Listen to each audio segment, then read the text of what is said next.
পেট্রোলে যেমন E20 মিশ্রণ এসেছে, এবার কি সিএনজিতেও বড় বদল আসছে? গাড়ির গ্যাস কি আর আগের মতো থাকবে না? কৃষকদের খামারে বর্জ্য থেকে কি তৈরি হবে আপনার গাড়ির জ্বালানি? 2025-26 অর্থবর্ষ থেকে কেন্দ্র সরকার শুরু করতে চলেছে এক বড় পদক্ষেপ। সিএনজি ও পিএনজিতে বাধ্যতামূলক কম্প্রেসড বায়োগ্যাস বা সিবিজি মিশ্রণ। এই নতুন নীতি শুধু পরিবেশ সুরক্ষা নয়, ভারতের জ্বালানি নিরাপত্তা, কৃষকের আয় এবং আমদানি কমানোর সঙ্গেও জড়িত। সিবিজি আসলে কি? সিবিজি মানে কম্প্রেসড বায়োগ্যাস। এটি তৈরি হয় ধানের খড়, গরুর গোবর, কৃষিজ বর্জ্য, জৈব আবর্জনা। এই বর্জ্য থেকে গ্যাস তৈরি করে সেটিকে পরিশোধন করে সিএনজির মতো ব্যবহারযোগ্য করা হয়। সহজভাবে বললে আবর্জনা থেকে জ্বালানি। নতুন নীতির নাম কি? এই পুরো পরিকল্পনার নাম কম্প্রেসড বায়োগ্যাস ব্লেন্ডিং অব্লিগেশন বা সিভিও। এই নীতির মাধ্যমে সিএনজি ও পিএনজিতে ধাপে ধাপে সিবিজি মেশানো বাধ্যতামূলক করা হবে। কত শতাংশ মিশবে? সরকার ধাপে ধাপে এই মিশ্রণ বাড়াবে। 2025-26 1%, 2026-27 3%, 2027-28 4%, 2028-29 5%। মানে আগামী 4 বছরে ধীরে ধীরে সিএনজিতে বায়োগ্যাসের অংশ বাড়বে। কেন এই সিদ্ধান্ত? আমদানি কমানো। ভারতে বিপুল পরিমাণ এলএনজি আমদানি করে সিবিজি ব্যবহার বাড়লে আমদানি কমবে, বৈদেশিক মুদ্রা সাশ্রয় হবে। পরিবেশ সুরক্ষা। সিবিজি একটি পরিষ্কার জ্বালানি, কম দূষণ, কম কার্বন নিঃসরণ। কৃষকদের লাভ। সরকার চাইছে কৃষকরা শুধু খাদ্য উৎপাদক নয়, ঊর্জাদাতা বা শক্তি উৎপাদক হোক। খড়, গোবর বিক্রি করে আয়, অতিরিক্ত আয়ের সুযোগ। কিভাবে বাস্তবায়ন হবে? সরকার ইতিমধ্যে বড় পরিকল্পনা নিয়েছে, 27 স্কিম। এই প্রকল্পের মাধ্যমে 750টি সিবিজি প্ল্যান্ট তৈরি হবে। মোট বিনিয়োগ প্রায় 37,500 কোটি টাকা। সাবসিডি ও সাহায্য। Ministry of new and renewable energy দিচ্ছে ক্যাপিটাল সাবসিডি, বায়োগ্যাস প্ল্যান্ট স্থাপনের সহায়তা। দাম কি বাড়বে নাকি কমবে? সবচেয়ে গুরুত্বপূর্ণ প্রশ্ন, সিএনজির দাম কি বাড়বে? সরকার বলছে সিবিজি অংশে এক্সাইজ ডিউটি ছাড় দেওয়া হবে, ফলে দাম নিয়ন্ত্রণে থাকতে পারে, ভবিষ্যতে কমতেও পারে। গাড়ির ওপর প্রভাব কি? আপনার সিএনজি গাড়িতে কোনো পরিবর্তন দরকার নেই, কারণ সিবিজি ও সিএনজি প্রায় একই ধরনের জ্বালানি, মানে গাড়ি আগের মতোই চলবে। চ্যালেঞ্জ কোথায়? সবকিছু এত সহজ নয়। এখনও পর্যাপ্ত সিবিজি উৎপাদন হয় না, সব জায়গায় প্ল্যান্ট নেই। কৃষিজ বর্জ্য সংগ্রহ বড় চ্যালেঞ্জ। ভবিষ্যৎ কি বলছে? এই নীতি সফল হলে সিএনজি আরও সবুজ হবে, কৃষকরা নতুন আয়ের উৎস পাবে, ভারত বিদেশি জ্বালানির ওপর কম নির্ভর করবে। এটি হতে পারে এনার্জি রেভলিউশনের নতুন ধাপ। সিবিজি মিশ্রণ নীতি শুধু একটি জ্বালানি পরিবর্তন নয়, এটি পরিবেশ, অর্থনীতি, কৃষি এই তিনটিকেই একসাথে বদলানোর চেষ্টা। আগামী দিনে আপনার গাড়ি গ্যাসে গ্রামের শক্তি থাকবে।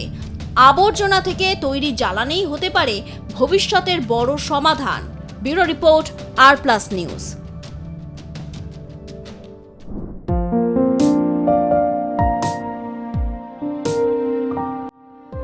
গাড়ি কেনার পরিকল্পনা করছেন, অথবা নতুন একটা ছোট পারিবারিক গাড়ি নেওয়ার কথা ভাবছেন? তাহলে এই খবরটা আপনার জন্য খুবই গুরুত্বপূর্ণ। ভারতের সবচেয়ে বড় গাড়ি নির্মাতা মারুতি সুজুকি খুব শিগগিরই তাদের ছোট গাড়ির দাম বাড়ানোর সিদ্ধান্ত নিতে চলেছে। যে গাড়িগুলো সাধারণ মধ্যবিত্তের নাগালের মধ্যে, সেই সেগমেন্টেই এবার দাম বাড়ার আশঙ্কা। কেন এই সিদ্ধান্ত? ক্রেতাদের ওপর এর প্রভাব কতটা? আর বাজারে কি পরিবর্তন আসতে পারে? কি বলছে সংস্থা?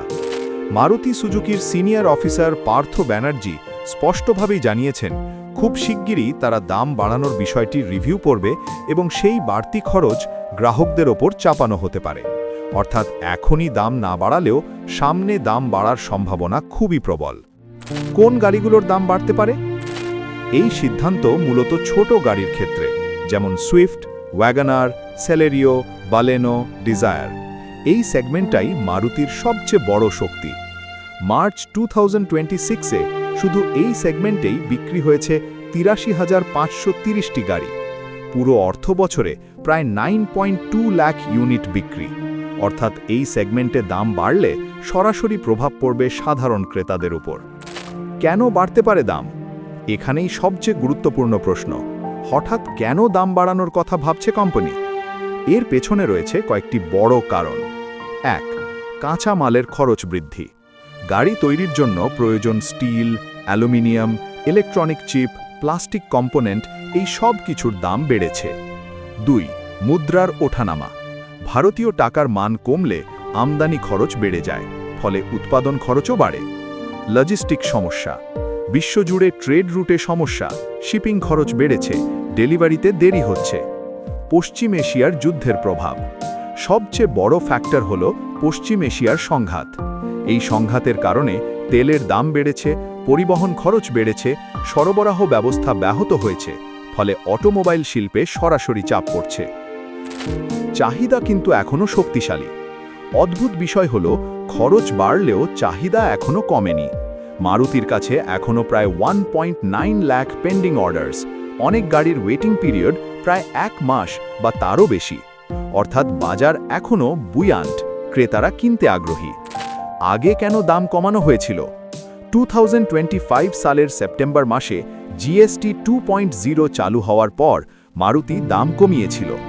এসপ্রেসো প্রায় 1.29 লাখ টাকা পর্যন্ত কম, অ্যাল্টো K10 1.07 লাখ টাকা কম, সেলেরিও 94,000 টাকা কম, ওয়াগনার 79,000 টাকা কম। লক্ষ্য ছিল বেশি মানুষকে প্রথমবার গাড়ি কেনার সুযোগ দেওয়া। এখন কি দোটানায় কোম্পানি? মারুতি এখন একটা বড় সিদ্ধান্তের সামনে। তারা কি আবার পুরনো দামে ফিরবে, নাকি কম দামে বিক্রি চালিয়ে যাবে? এখানে একটা বড় প্রশ্ন, যারা আগে বুকিং করেছে তাদের কি পুরনো দামে গাড়ি দেওয়া হবে? সংস্থা জানিয়েছে সম্ভবত আগামী 15-20 দিন পর্যন্ত পুরনো বুকিংয়ের ক্ষেত্রে পুরনো দাম বজায় রাখা হতে পারে। অন্যান্য কোম্পানিগুলো কি করছে? মারুতি এখনও সিদ্ধান্ত নেয়নি, কিন্তু অন্যান্য সংস্থাগুলো ইতিমধ্যেই দাম বাড়িয়েছে। Tata motors, BMW group, Mercedes Benz, MG motors, অর্থাৎ পুরো ইন্ডাস্ট্রিতেই চাপ রয়েছে। ডিজায়ার এখনও সবার শীর্ষে।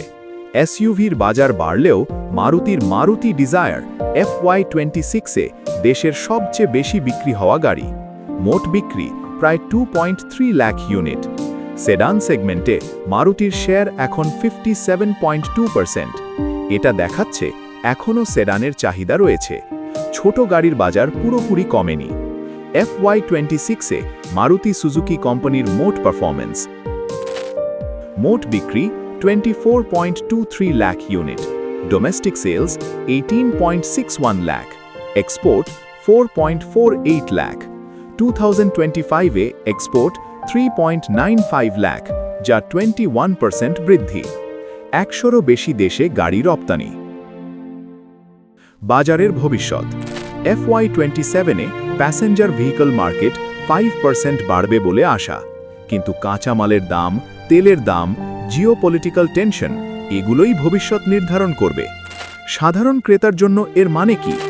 এই পরিস্থিতিতে গাড়ির দাম বাড়তে পারে, ইএমআই বাড়তে পারে, ওয়েটিং পিরিয়ড আরও বাড়তে পারে। তাই যারা কিনতে চান এখনই বুকিং করা ভালো হতে পারে। দাম বাড়ার আগে সিদ্ধান্ত নেওয়া যুক্তিযুক্ত। ভারতের অটোমোবাইল বাজার এখন এক জটিল মোড়ে দাঁড়িয়ে। একদিকে চাহিদা শক্তিশালী, অন্যদিকে খরচ বাড়ছে। মারুতি সুজুকির এই সম্ভাব্য দাম বৃদ্ধি শুধু একটি কোম্পানির সিদ্ধান্ত নয়, বরং গোটা বাজারের বাস্তবতার প্রতিফলন। আগামী দিনে গাড়ি কেনা কি আরও কঠিন হবে, নাকি বাজার আবার ভারসাম্যে ফিরবে, সেটাই এখন দেখার। তবে আপাতত একটাই স্পষ্ট, সস্তা গাড়ি আর ততটা সস্তা থাকছে না। ব্যুরো রিপোর্ট, আর প্লাস নিউজ।